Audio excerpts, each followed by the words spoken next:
कमर जी साहब, इस मामले के हवाले से मेरा आज का आखिरी सवाल आपसे यही है कि अभी आपने देखा होगा कि अभी नरेंद्र मोदी जो कि जंगी जुनून से बिल्कुल कहते हैं ना, उनका दिमागी तवाज़न ऐसा लगता है कि he has completely lost it. उन्होंने पाकिस्तान को धमकी दी कि आप रोटी खाएं वरना मेरी गोली हाजिर है। एक तरफ ये बयानात हैं और दूसरी तरफ अगर हम अफवाज के हवाले से देखना, आपने अभी जिक्र किया उनके CDS का, तो उन्होंने कहा कि रैशनल फोर्सेस हैं, चाहे वह इंडिया हो या पाकिस्तान। अभी पाकिस्तान के basically chairman joint chief of staff general Sahir Shamshad ने इंटरव्यू दिया रॉयटर्स को। उसमें उन्होंने कहा, उस इंटरव्यू में उन्होंने कहा कि हम जो है, जो हमारी बेसिकली जो अपॉइंटमेंट ऑफ फोर्सेस हैं अलॉन्ग साइड द बॉर्डर, वो प्री-22 अप्रैल तक हम उस तरफ जा रहे हैं। तो एक तरफ ये मामला है, एक तरफ मोदी के स्टेटमेंट्स हैं, उनकी क्या कहते हैं वो जो projectiles shot and dark air, इसको इन तमाम मामलों को आप किस हवाले से देखते हैं? पहली बात तो ये है कि जिस तरह आपने कहा कि चेयरमैन जॉइंट चीफ कह रहे हैं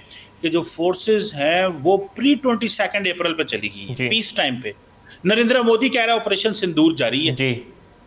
फौज कह रही है ऑपरेशन, हम बॉर्डर से फौजें वापस आ गई हैं, क्योंकि ये रेसिप्रोकल होता है। जो भारत और पाकिस्तान के DGMO का राब्ता है कि हाँ जी आप भी फौजें वापस ले जाएं, हम भी फौजें वापस ले जाते हैं। तो फौजें वापस चली गई हैं और पॉलिटिशियन कह रहे हैं नहीं, मैं ऑपरेशन मेरा चल रहा है अभी। तो ये सिर्फ और सिर्फ ऑप्टिक्स हैं जी, कोई ऑपरेशन नहीं चल रहा। परेशानी है, कियोस है। जो ड्रामा जो इन्होंने किया था फॉल्स फ्लैग, उसका ये लेना चाहते थे क्रेडिट, वो उल्टा पड़ गया। और उसकी वजह ये है कि राफेल इन्होंने सस्ते खरीदे, अपग्रेडेड नहीं थे। सोर्स कोड फ्रांस ने इनके साथ शेयर नहीं किए, वो अलहदा इनको पैनिक है। और उल्टा अब अवाम के सामने आके कह रहे हैं कि जी अब हम स्टेल्थ फाइटर जेट 2035 तक इंडक्ट करने लगे हैं।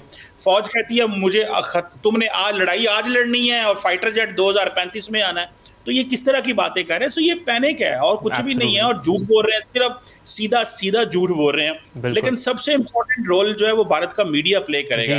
भारत का मीडिया पहली दफा इंडियन गवर्नमेंट और इंडियन फौज के खिलाफ बोला, और वो CDS चौहान की स्टेटमेंट पे कि हमारे जहाज गिरे हैं, और वो भी ब्लूमबर्ग को। क्या भारत का मीडिया इसी तरह जो है वो हुकूमत का साथ देता रहेगा? क्योंकि वो मीडिया तो रहा नहीं, आपको क्रेडिबिलिटी बिल्कुल खत्म हो चुकी है भारतीय मीडिया की जी। तो वो अब देखना ये है कि ये अगर तो मीडिया क्वेश्चन मार्क करता है, क्वेश्चन मार्क कहता है कि हाँ जी आपने ये गलत किया है, तो फिर तो नरेंद्र मोदी के लिए बहुत मुश्किल है। लेकिन अगर नरेंद्र मोदी जो है उसको सपोर्ट करता रहता है मीडिया, झूठ सच, क्योंकि आपको पता है मीडिया तमाम जो मोदी साहब के दोस्त हैं, अम्बानी, ज़दानी, उन्होंने बड़े मीडिया चैनल जो है वो खरीद लिए हैं। तो I think that is where the issue is ji. Absolutely. बहुत शुक्रिया डॉक्टर कमर चीमा ने अपना वक्त निकाला और हमें अपना तज्जिया दिया।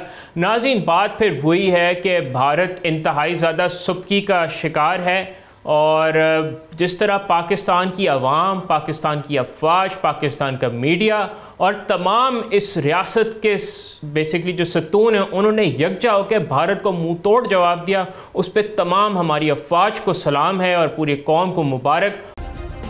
सब्सक्राइब करें और बेल दबाएं ताकि कोई खबर रह न जाए।